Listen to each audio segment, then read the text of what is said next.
La programmation spéciale Jean-Pierre Melville sur Arte ce week-end, avec notamment la diffusion du Cercle Rouge, nous a donné envie de revenir une nouvelle fois sur la carrière de l'un de ses acteurs fétiches, Alain Delon, en posant cette question simple, c'est qui, ou plutôt c'est quoi, déjà, Alain Delon? Voici notre réponse, subjective, en 10 petites madeleines. Alain Delon, ce sont tout d'abord de premières apparitions à la fin des années 50 dans des films d'Yves Allégret ou Michel Boiron, et puis dans le Christine de Gaspard Huit, un premier duo timide et bucolique avec Romy Schneider, puis dans Sois belle et tais-toi de Marc Allégret, un autre duo moins timide et moins bucolique avec notamment Jean-Paul Belmondo, lui aussi à ses débuts. Écoute, c'est toi ou c'est moi qui parle? Loulou, t'es mon caïd, mais moi je parle mieux. Hein? Et puis vient l'année 1960 et la révélation Plein soleil de René Clément, où Delon ensorcelle Marie Laforêt et pas qu'elle, en un regard et un baiser qui tue.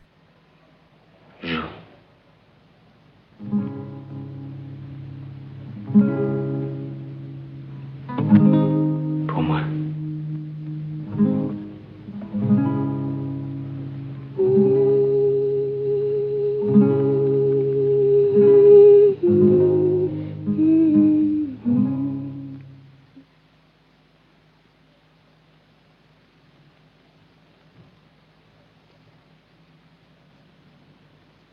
Alain Delon, c'est ensuite au tout début des années 60, un crochet vers l'Italie, tout d'abord avec l'Éclipse de Michelangelo Antonioni, où il rencontre Monica Vitti dans Le bruit et la fureur de la bourse à Rome,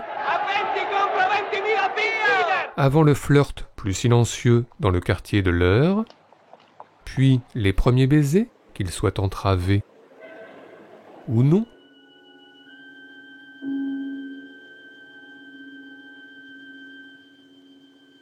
et puis, toujours à la même période, Rocco et ses frères de Luchino Visconti évidemment. L'arrivée de la famille Parondi à Milan, Annie Girardot et Renato Salvatori, mais aussi Roger Hanin et Claudia Cardinal dans l'un de ses premiers rôles, et puis des combats de boxe et des travaux en cours, et enfin en point d'orgue, le plus beau des regards caméra sur la musique éternelle de Nino Rota.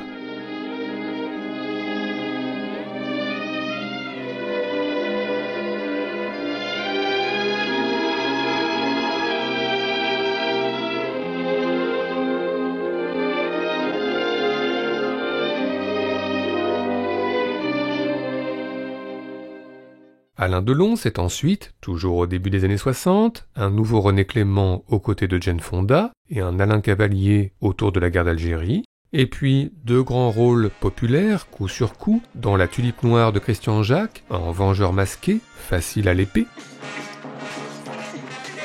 puis en cambrioleur malchanceux dans Mélodie en sous-sol d'Henri Verneuil, Sa piscine, ses billets et les lunettes noires de Jean Gabin.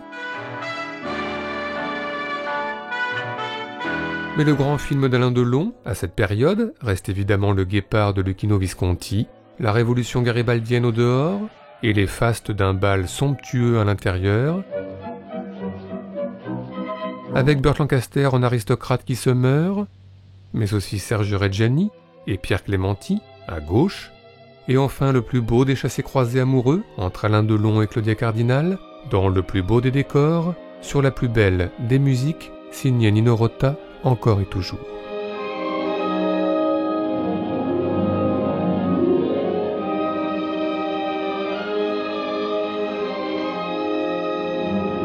Angélica!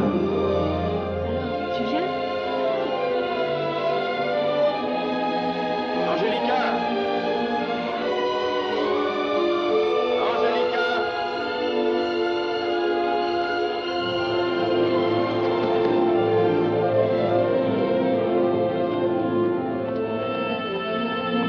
Angélica!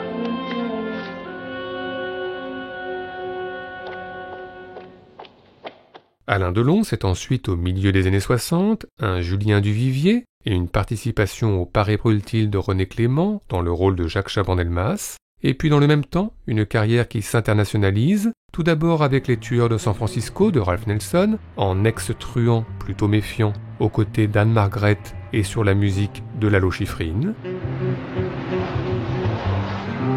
mais aussi dans Les Centurions de Mark Robson, en militaire aux côtés d'Anthony Quinn. I hate to say it, but I need you. Sans oublier Texas nous voilà de Michael Gordon, en cow-boy en duel avec Dean Martin. Et puis, à la même période, dans Les Aventuriers de Robert Enrico, une autre rencontre au sommet avec Lino Ventura sur la musique de François de Roubaix.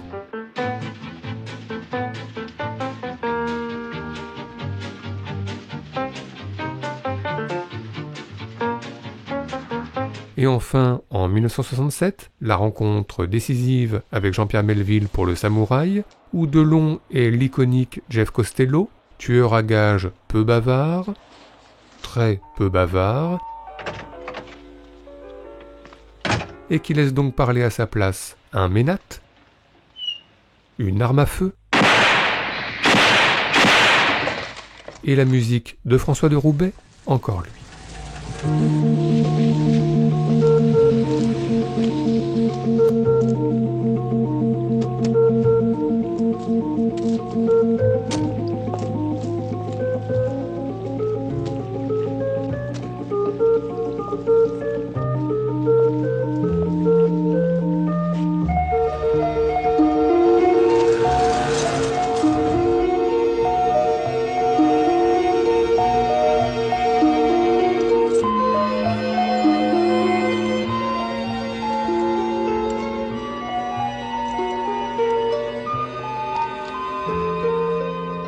Alain Delon, c'est ensuite à la fin des années 60, un film de Jacques Deray et un autre de Jean Herman, alias Jean Vautrin, avec Mireille d'Arc, et puis dans Adieu l'ami, de ce même Jean Herman, une rencontre en gentleman cambrioleur avec Charles Bronson,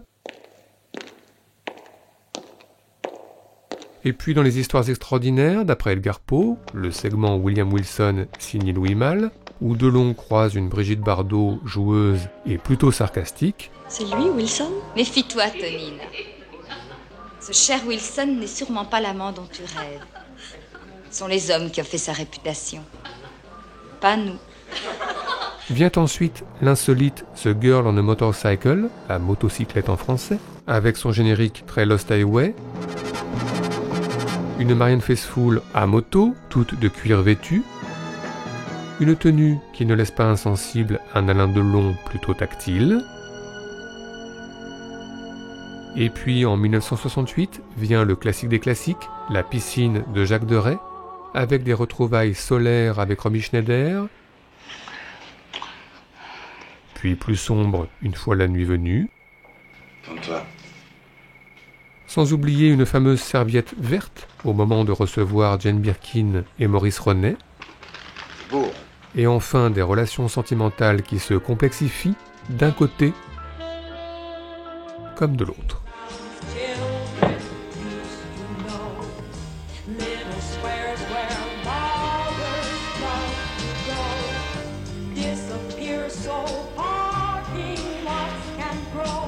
Alain Delon, c'est ensuite, au tout début des années 70, un nouveau Jean-Pierre Melville, Le Cercle Rouge, où il est toujours peu loquace, Jean-Pierre Melville oblige.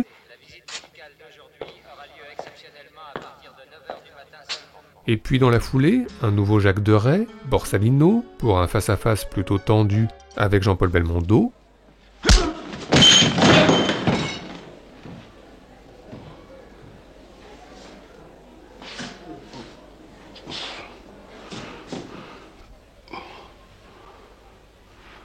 Enfin, toujours à la même période, Le Clan des Siciliens d'Henri Verneuil, avec Gabin en patriarche fatigué, Lino Ventura en commissaire pugnace, et un Delon plus que jamais éternel, surtout sur la musique d'Ennio Morricone.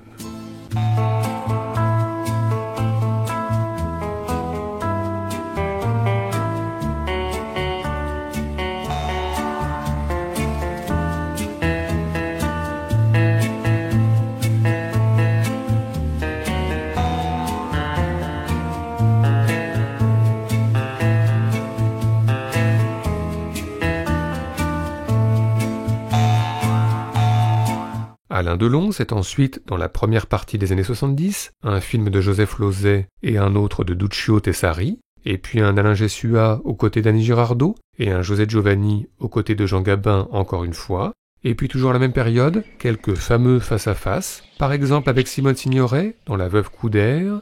Vous allez loin? Non? De l'autre côté?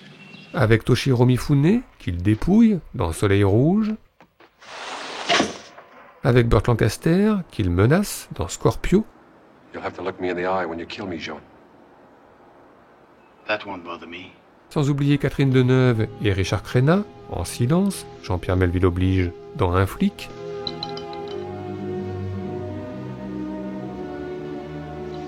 Mais le grand film de Delon à cette période reste Le Professeur de Valerio Zurlini.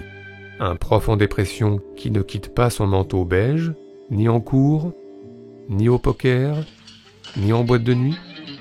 Avant tout de même de l'ôter Une nuit d'orage avec Sonia Petrovna.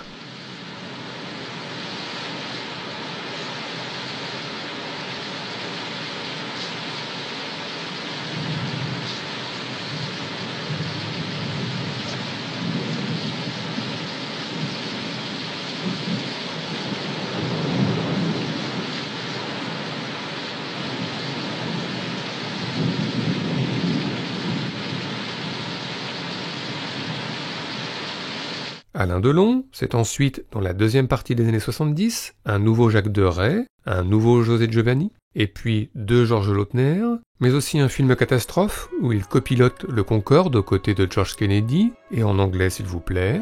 Washington Center, good morning. This is the Concorde. We're with you climbing to flight level 270.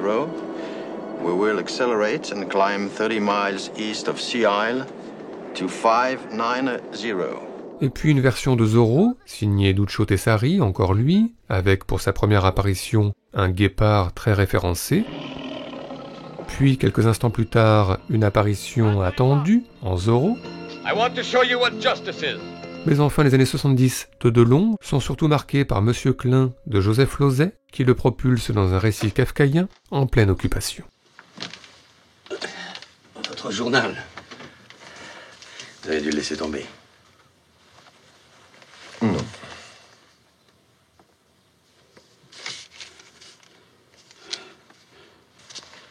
Vous avez raison, c'est bien mon nom et mon adresse. C'est le facteur qui l'aura posé devant votre porte.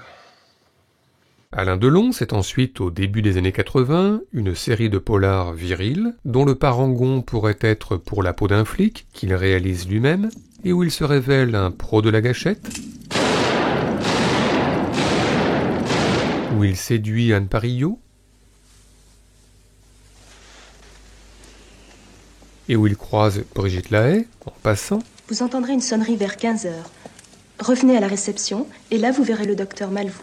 Et où surtout il arbore un joli cuir et d'impayables lunettes fumées, et où il conduit une moto en costard sur la musique d'Oscar Benton.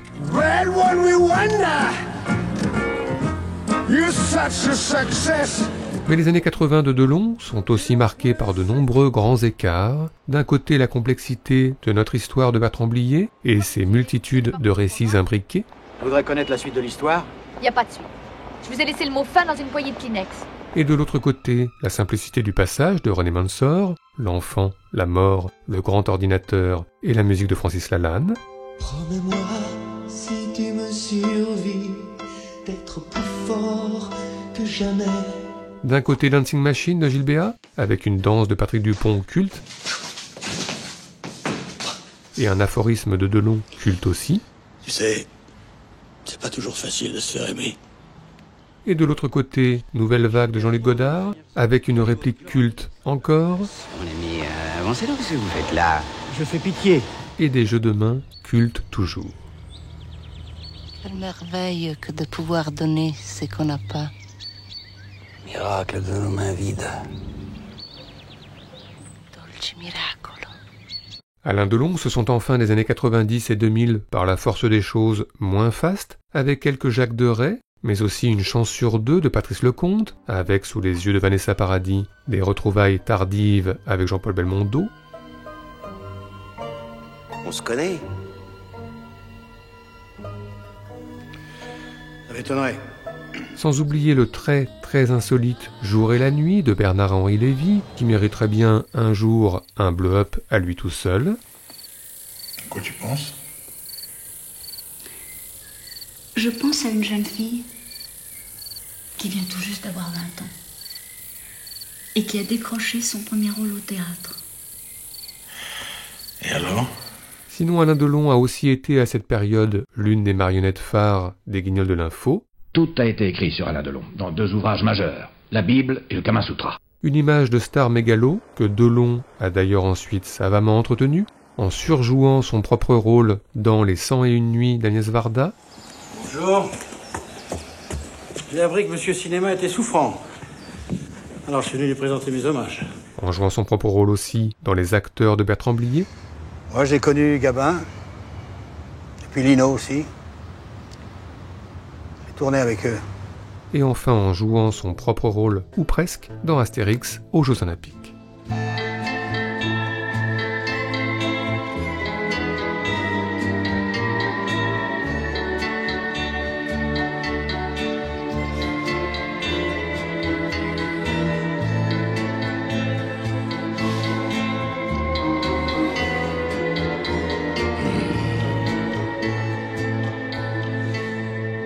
César ne vieillit pas. Il mûrit. Voilà, Alain Delon c'est tout cela, ce qui est bien sûr beaucoup, mais quand même une dernière chose. Alain Delon c'est aussi pour nous cette pochette d'un disque des Smiths, The Queen is Dead, qui reprend une photo de l'acteur dans l'Insoumis, ce qui nous donne envie de conclure cette évocation en musique, et pourquoi pas sur des images de notre préféré d'entre tous, l'Éclipse d'Antonioni. When you walk without ease